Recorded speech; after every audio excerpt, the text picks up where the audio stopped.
Mid को देख लेते हैं कि मिड का क्या काम है। तो यहाँ पर जैसे हमने, अब इसको अलग सेल में बता देती हूँ थोड़ा सा, यहाँ पे हमने लिखा है शुभम, ठीक है।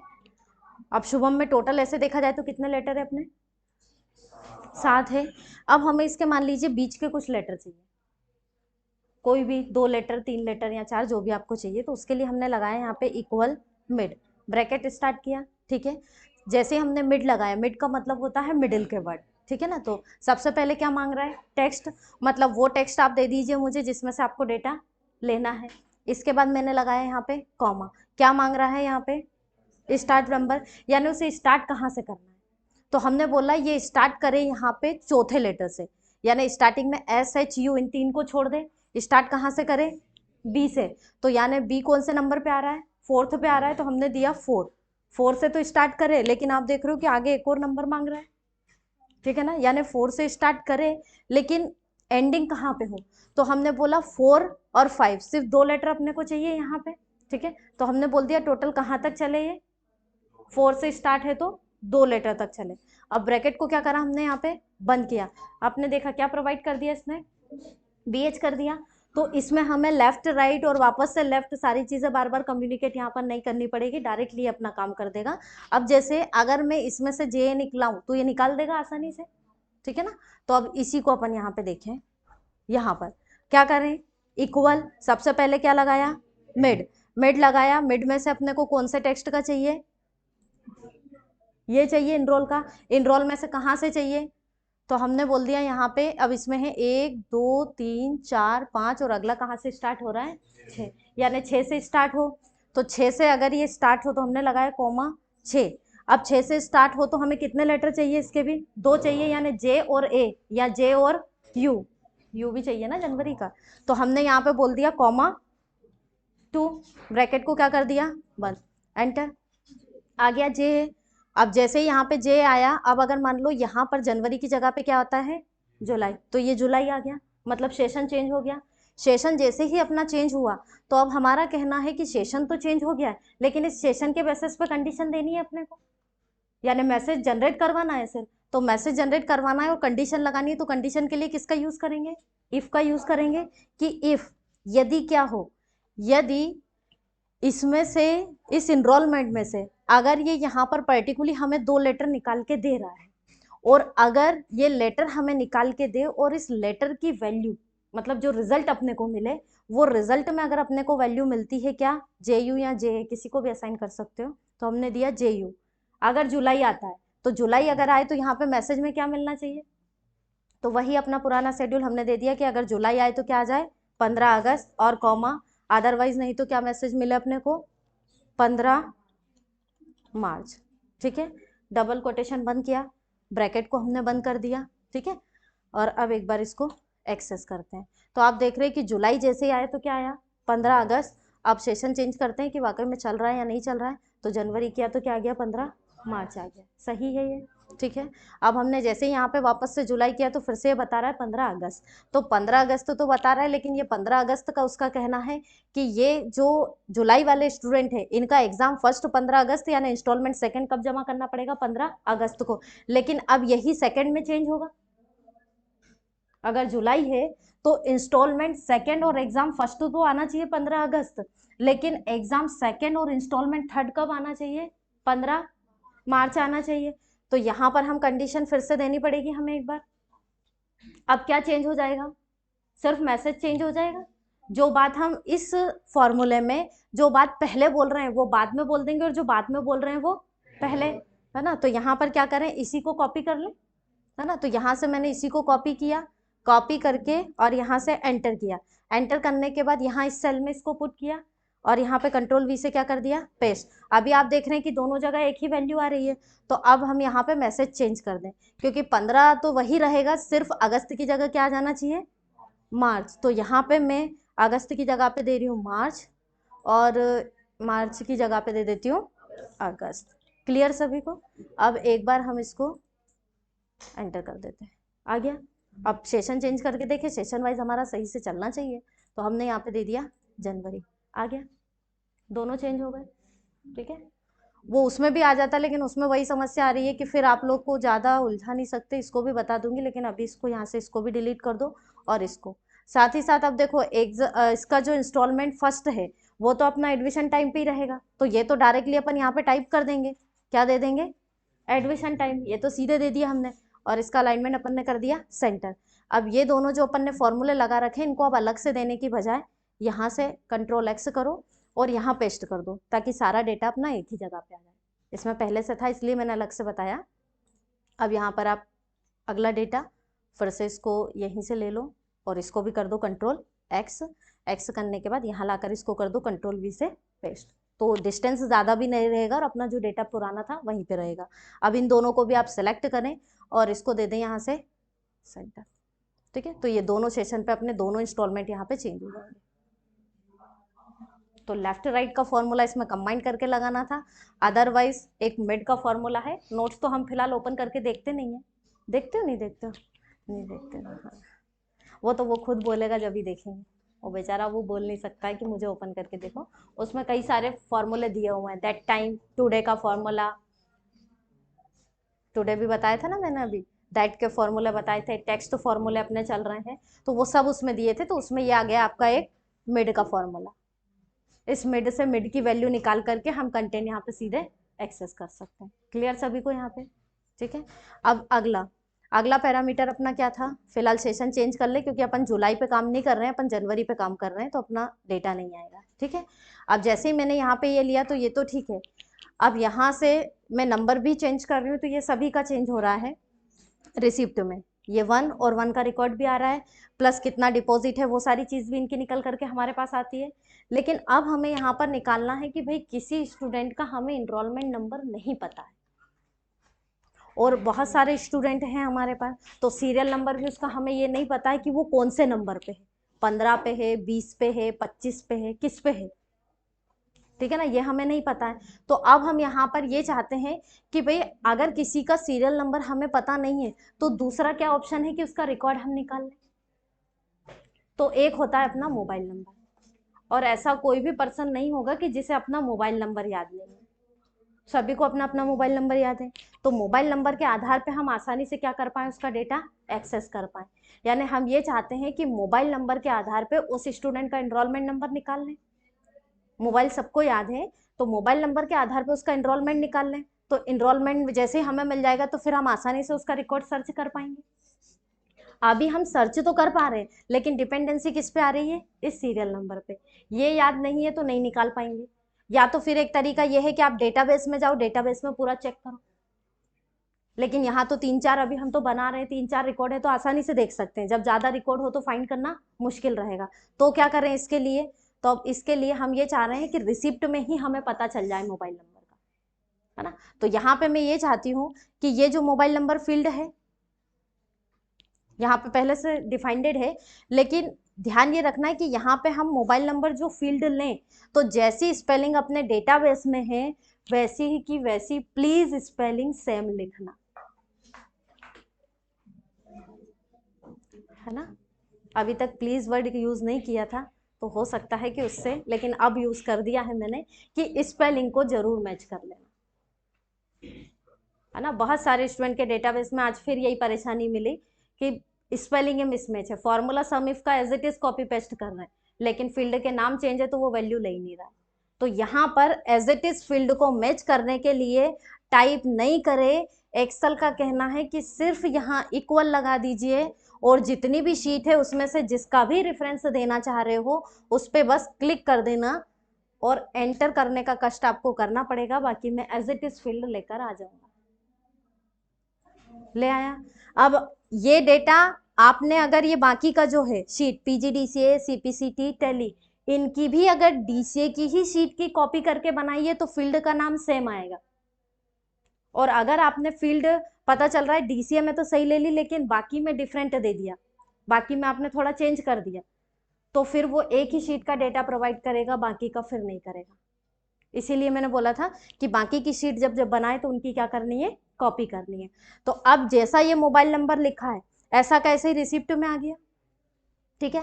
अब मेरा कहना है कि ये जो मेरी अगली सेल खाली है यहाँ मैं जो भी मोबाइल नंबर दूं उसके आधार पे उस स्टूडेंट का जिसका वो मोबाइल नंबर है उसका एनरोलमेंट नंबर यहाँ आ जाना चाहिए। ठीक है। अब फिर से एक बार वो डेटाबेस में जा रहे हैं। अब ध्यान देने वाली बात यहाँ पे ये है, मोबाइल नंबर मेरा है जे कॉलम में, ठीक है। इसके आधार पे मैं डेटा सर्च करवाना चाह रही हूँ सी कॉलम का, जिसमें मेरा एनरोलमेंट नंबर है, ठीक है। अब सी में उसका कहना है कि यहाँ पे ठीक है, आप एनरोलमेंट नंबर मांग रहे हैं, दे देंगे, लेकिन आप जिसके आधार पे डेटा सर्च करवाना चाह रहे हो वो आगे है कॉलम, और जिसको सर्च करवाना है वो कहाँ है, पीछे है। तो फॉर्मूला यहाँ पे वी लुकअप तो लग ही नहीं सकता। लगेगा क्या? क्यों नहीं लगेगा? अगर नहीं लगेगा तो हाँ, वी लुकअप जिसके आधार पे डेटा सर्च करवाना है हमेशा उससे आगे काम करेगा, उससे पीछे काम नहीं करता है। यानी अभी तक आप इनरोल के आधार पे आगे का पूरा डेटा सर्च करवा रहे हो तो उसने एक्सेस करके दे दिया, ठीक है ना। लेकिन अब हम करवाने के आगे की जो फील्ड है उसके आधार पे बैक वाली फील्ड को हमें लेना है, तो यहाँ पे हम वी लुकअप एच लुकअप नहीं लगाएंगे। यहाँ एक नया फॉर्मूला हम लगाएंगे, डी गेट का फॉर्मूला। डी गेट का काम होता है, जो भी मतलब फील्ड आप दे रहे हो उसके आधार पे डेटा सर्च करके देगा, चाहे वो बैक में हो या फ्रंट, यानी बैक में काम करता है पर्टिकुलरली। तो अब हम यहाँ पे आगे की फील्ड के आधार पे बैक का ले रहे हैं, तो हम यहाँ पे फॉर्मूला कौन सा यूज करेंगे, डी गेट का। लेकिन डेटाबेस में एक बात और ध्यान रखनी है कि एक एनरोलमेंट एक ही जगह होना चाहिए, एक से ज्यादा जगह पे नहीं होना चाहिए। जैसे यहाँ आपका एनरोल आ रहा है, अगर वो इसको भी यहाँ मैच करेगा, इसको भी देखेगा, तो दो जगह उसे कंटेंट मिलेगा, तो कौन सा देना है, ये प्रॉब्लम आएगी उसको। तो आप यहाँ पर चाहें तो इसका रेफरेंस अभी हटा सकते हैं, क्योंकि अब इसकी हमें ज़रूरत नहीं है। तो यहाँ पे सीधे क्या दे सकते हैं हम, जीरो। जीरो दे करके मैंने कंट्रोल एस से डेटाबेस को अपडेट कर दिया, ठीक है। अब हम यहाँ आ रहे हैं रिसिप्ट में। रिसिप्ट में जिस सेल में वैल्यू लानी है वहाँ फॉर्मूला लगाएंगे, तो वैल्यू अपने को यहाँ लेकर आनी है तो यहाँ फॉर्मूला लगेगा। यहाँ मत लगा देना, यहाँ तो हम वैल्यू देंगे, मोबाइल नंबर तो बार बार देना पड़ेगा ना हर एक स्टूडेंट का, तो यहाँ नहीं लगाना, यहाँ इस सेल में लगाना है। और यहाँ पे हम लगाएंगे equal D get, bracket assign किया। सबसे पहले फॉर्मूले का सेंटेक्स देखो क्या मांग रहा है, डेटाबेस। तो डेटाबेस में आए आप, तो हम यहाँ से डीसीए वाले डेटाबेस में आ गए, ठीक है। अब डेटाबेस में आ गए तो जब हम पहले वी लुकअप लगाते थे तो उसमें जिस फील्ड के आधार पर सर्च करवा रहे हैं उसको प्लस उससे आगे का डेटा लेना पड़ रहा था। अब इसमें हम क्या कर सकते हैं, हम बोले इसमें जो अपना फर्स्ट सीरियल नंबर वाला भी कॉलम आ रहा है ना, उसको भी आप सिलेक्ट कर सकते हैं, ठीक है। कहाँ से ले सकते हैं हम, यहाँ से जो सीरियल नंबर आ रहा है यहीं से पूरा सिलेक्शन लेंगे, कहाँ तक का, एंडिंग तक का, जहाँ का भी आपका डेटा है। डाउन में बढ़ना है तो क्या बढ़ा देंगे, इसमें केवल हम 000 00, जहां तक का डेटा लेना है वो आप बढ़ा दीजिए। लगाया कॉमा हमने, फिर क्या बोल रहा है यहाँ पे, फील्ड, यानी वो फील्ड जिसे आप सर्च करवाना चाहते हो। तो आपको किसको सर्च करवाना है, इनरोलमेंट नंबर को। तो यहाँ से ये जो इनरोलमेंट लिख रखा है सिर्फ इस फील्ड के नाम पर क्लिक करना है, आपको वैल्यू पे क्लिक नहीं करना है, यानी जो इनरोल आ रहा है उस पर क्लिक नहीं करना है, जो फील्ड का नाम है उस पर क्लिक करना है, ठीक है। उस पर क्लिक करने के बाद फिर से हमने लगाया कॉमा। अगला क्या बोल रहा है, क्राइटेरिया। क्राइटेरिया मतलब जिसके आधार पे आप इसे सर्च करवा रहे हो। तो हम किसके आधार पे सर्च करवा रहे हैं, तो हम आए यहाँ से रिसिप्ट में आना पड़ेगा, और हम करवा रहे हैं एक तो मोबाइल नंबर फील्ड को मैच करे, और उस किसको मैच करे, एक मोबाइल नंबर को मैच करे। जैसा नहीं समिप्स में आप वैल्यू ले जा रहे हो तो इनरोलमेंट भी मैच करवा रहे हो, है ना। इनरोलमेंट मैच करवाने के साथ साथ जो इंस्टॉलमेंट स्टूडेंट जमा कर रहा है उस इंस्टॉलमेंट को भी हमने मैच करवाया था। तो यहाँ पर भी आपको फील्ड का नाम प्लस उस फील्ड की वैल्यू दोनों को मैच करवाना पड़ेगा। तो यहाँ पे हमने मोबाइल नंबर लिया इस फील्ड को, प्लस डाउन में खाली सेल ली क्योंकि उसमें हम वैल्यू देंगे, यानी इन दोनों के आधार पे हमें इनरोल को सर्च करके दे दो, ठीक है। ब्रैकेट को यहाँ पे आपको बंद करना है और एंटर। अभी क्या मैसेज दे रहा है, नम, है ना, क्योंकि कोई वैल्यू यहाँ पे नहीं है। अब हम डेटाबेस में चलते हैं, किसी भी स्टूडेंट का मोबाइल नंबर ले लो, जैसे फर्स्ट का है 7412, तो यहाँ पर रिसिप्ट में आकर के ये जो हमने सेल खाली रखी है यहाँ पर मैंने नंबर दे दिया 7412, एंटर किया, आ गया, ठीक है। अगला अगर किसी और स्टूडेंट का आप देंगे, जैसे हमने दे दिया थर्ड वाले का 8596, तो यहाँ पे हमने जैसे ही दिया 8596, एंटर किया, आ गया थर्ड का। तो इस तरह हमें सीरियल नंबर, अब देखो मेरा 1 ही है, तो 1 के आधार पे सिर्फ यहाँ चेंजेस हो रहा है, बाकी मेरा जो नया एनरोल जो मैं सर्च करवाना चाह रही हूँ वो यहाँ होकर के आ गया। तो इस तरह किसी भी सेशन का स्टूडेंट होगा, मोबाइल नंबर बताएंगे तो हम आसानी से उनका एनरोलमेंट नंबर फाइंड कर सकते हैं। अब एनरोलमेंट फाइंड होगा तो उसमें दोनों चीजें पता चल जाएगी, सीरियल नंबर भी पता चल जाएगा प्लस अपने को सेशन भी पता चल जाएगा कि वो किस सेशन के, तो उसके आधार पे हम यहाँ पे चेंजेस कर सकते हैं और उनका रिकॉर्ड आसानी से निकाल सकते हैं। ठीक है, लेकिन अभी इसने हमें कंटेंट तो सर्च करके दिया है, पर आप देख रहे हैं कि ये जब मोबाइल नंबर वाली फील्ड में मोबाइल नंबर नहीं है तो मैसेज हमें क्या दे रहा है, नम का मैसेज दे रहा है। हम ये चाहते हैं कि अगर ये सेल खाली हो तो यहाँ पर भी खाली ही रहे, मतलब ये जो मैसेज दे रहा है ये मैसेज भी नहीं दे, क्योंकि सारी जगह हमारा डेटा का सही आ रहा है, ये थोड़ा सा ऑकवर्ड लग रहा है हमें। तो हम ये चाहते हैं कि ये एरर हट जाए। क्या लगा सकते हैं इसके लिए, इफ एरर का फॉर्मूला। तो यानी ये जो आपने डी गेट लगाया है यहाँ पे, इसी में आगे हम किसको असाइन कर देंगे, इफ एरर को। ठीक है, और लास्ट में हम उसको बोल देंगे कि भाई ऐसे तो हमारा डी गेट जो फॉर्मूला है जिस कंडीशन पे हम चलाना चाह रहे हैं उसके आधार पे चले, अदरवाइज नहीं तो अगर कोई वैल्यू से नहीं मिलती है तो क्या कर दे, खाली छोड़ दे। ब्रैकेट को आप बंद कर दीजिए, एंटर। अगर यहाँ भी कोई वैल्यू नहीं है तो यहाँ भी कोई वैल्यू नहीं रहेगी, और जैसे यहाँ आपकी वैल्यू आएगी तो तुरंत उसकी वैल्यू यहाँ भी आ जाएगी। ठीक है, लेकिन ये अभी चला है सिर्फ एक शीट के लिए। अब अगर मान लीजिए मुझे पीजीडीसीए वाले स्टूडेंट का रिकॉर्ड देखना है, तो यहाँ पे मान लो पीजीडीसीए वाले स्टूडेंट का है 7465 मोबाइल नंबर, तो हमने रिसिप्ट में आकर यहाँ पे टाइप किया 7465, एंटर। डेटा नहीं दे रहा है, जबकि मोबाइल नंबर तो सही है, यही था ना मोबाइल नंबर 7465। डेटा दे रहा है क्या, क्या करेंगे इसके लिए, कोर्स, कोर्स डीसी है इसलिए पीजीडीसीए कर देते हैं, कोर्स चेंज कर दिया। क्या देना पड़ेगा कंडीशन, मुझे क्या पता, मैं तो आपसे पूछ रही हूँ ना, क्या करेंगे। ये तो सिर्फ एक शीट पे चल रहा है, जबकि हमें तो अभी सीपीसीटी का भी लाना है, टेली का भी लाना है।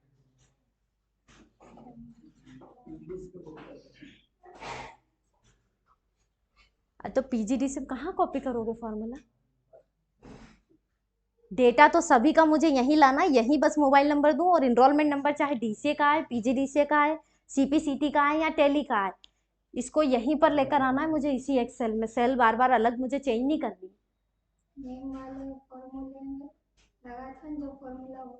कंडीशन बोलो क्या लगाया था, ये अच्छा है, नेम वाला फीस वाला याद रखो, है ना, ढूंढो उसको कि कहाँ क्या लगाया है, हा? ऐसे ही सेकंड सेम में कोरल पढ़ा रहे थे तो उसमें ऑप्शन बहुत सारे थे, तो उनसे अगर ऑप्शन पूछते ना कि ये ऑप्शन किस में मिलेगा तो उन्हें आइकॉन याद रखा, तो वो मुझे काउंटिंग करके बोलते हैं मैम 5th नंबर का ऑप्शन होगा, आप इस पर क्लिक कर लीजिए, नाम नहीं पता पर आप 5th नंबर पे चले जाओ, अब काउंट करो 1 2 3 4 5, अब ये 5 ऑप्शन को एक्टिव करो फिर। चलिए बताएं क्या करेंगे, सबसे पहले सोचो डिपेंडेंसी किस पे आ रही है, अरे दादा,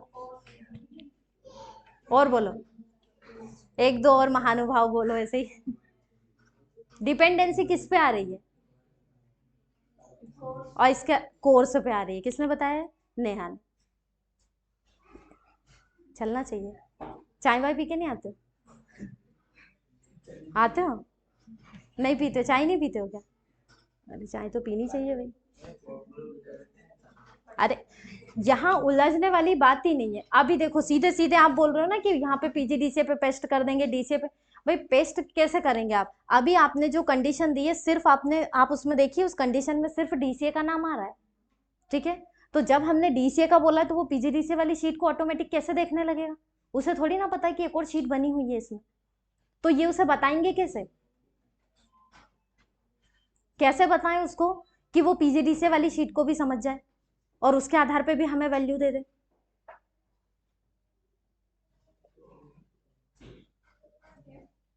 यानी टोटल मोबाइल नंबर पे तो डिपेंडेंसी है, लेकिन एक और मेन डिपेंडेंसी अब किस पे आ रही है, कोर्स पे आ रही है।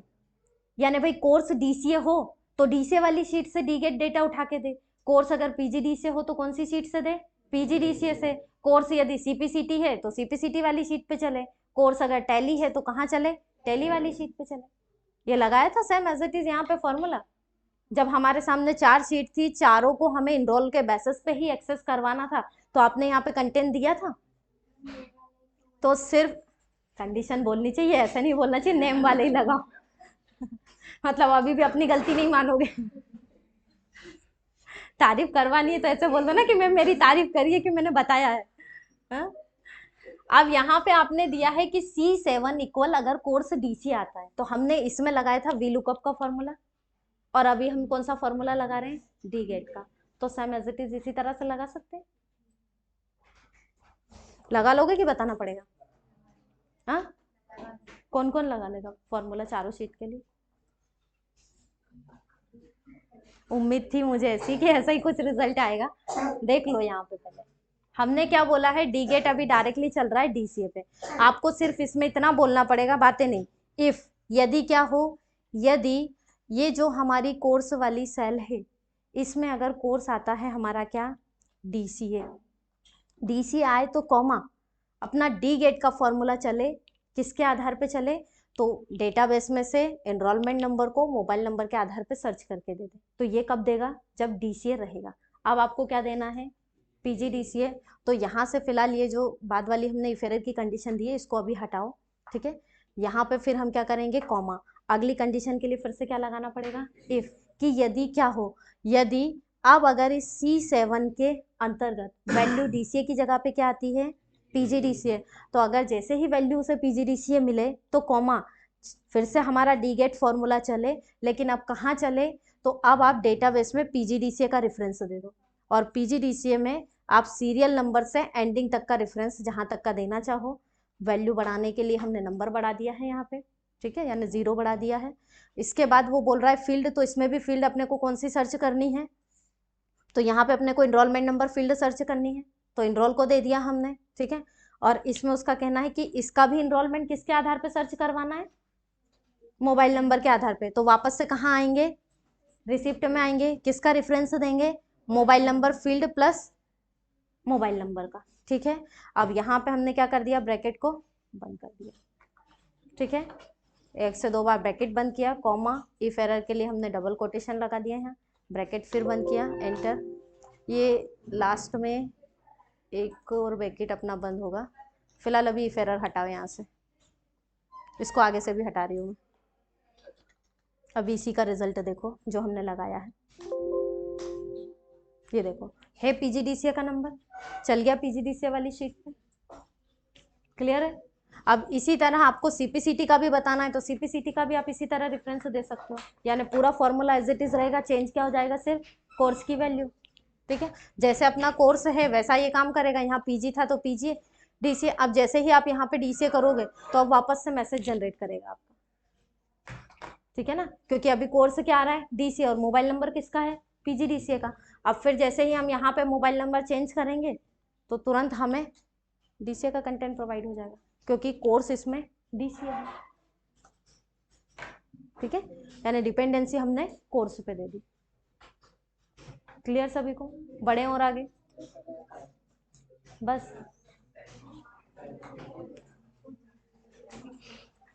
टाइम के तो बहुत पाबंद हो है ना।